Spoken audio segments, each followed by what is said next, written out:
Welcome to Sara spot Chennai. இன்றைக்கி நம்ம பார்க்க போகிற வீடியோ மழை டைமில் சாப்பிடக்கூடிய ஒரு சூப்பரான குழம்பு தான். வாங்க எப்படி செய்யலான்னு பார்க்கலாம். ஒரு கடாயில் 3 டீஸ்பூன் மிளகு சேர்த்துக்கலாம், 1 டீஸ்பூன் சீரகம் சேர்த்துக்கலாம். இதை நல்லா வாசனை வர வரைக்கும் வறுத்து எடுத்துக்கலாம்.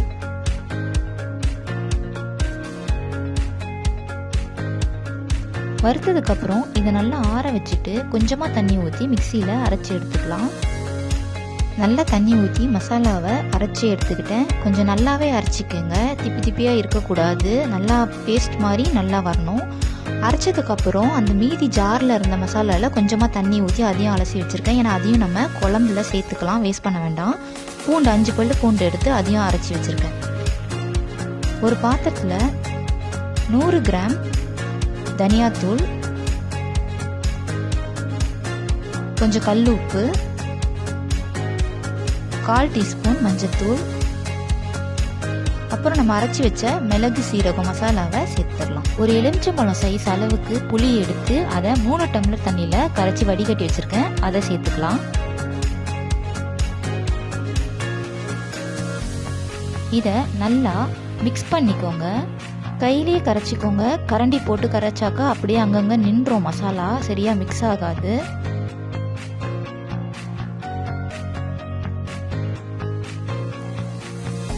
நல்லா மிக்ஸ் ஆனதுக்கப்புறம் இதில் சுக்கு பவுட்ரு 1 ஸ்பூன் எடுத்து வச்சுருக்கேன், அந்த பவுட்ரு சேர்த்துக்கலாம்.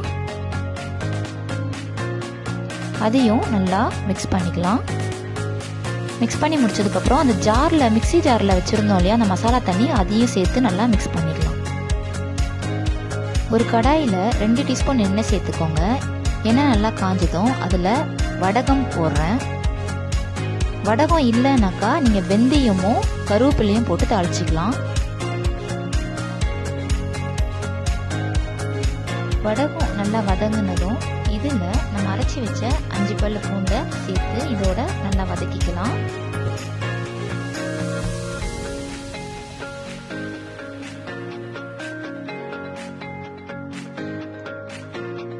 நல்லா வதங்கினதுக்கப்புறம் இதில் 2 தக்காளி பழமும் 1 பெரிய சைஸ் வெங்காயமும் கட் பண்ணி வச்சுருக்கேன், அதையும் சேர்த்து நல்லா வதக்கிக்கலாம்.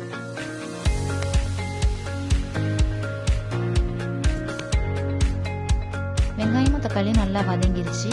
இதில் மசாலா புளியெல்லாம் சேர்த்து மிக்ஸ் பண்ண அந்த தண்ணியை இதில் சேர்த்துக்கலாம். சேர்க்கறதுக்கு முன்னாடி ஒரு தடவை மிக்ஸ் பண்ணிவிட்டு சேர்த்துக்கோங்க.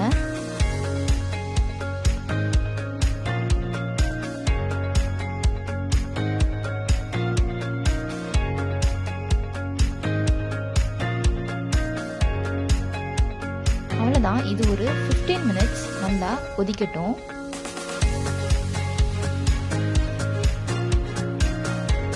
நல்லா கொதிச்சிருச்சு, இன்னும் கொஞ்சம் கட்டியாகணும், கொஞ்சம் தண்ணியாக இருக்குது குழம்பு.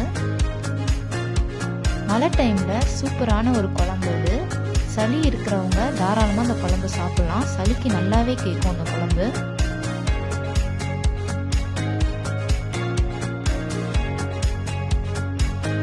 நல்லா கெட்டியாயிடுச்சு. இறக்கிறதுக்கு முன்னாடி கொஞ்சம் உப்பு பார்த்துட்டு இறக்குங்க. எனக்கு கொஞ்சம் உப்பு கம்மியாக இருந்துச்சு, அதனால் நான் கொஞ்சம் உப்பு சேர்த்துக்கிட்டேன்.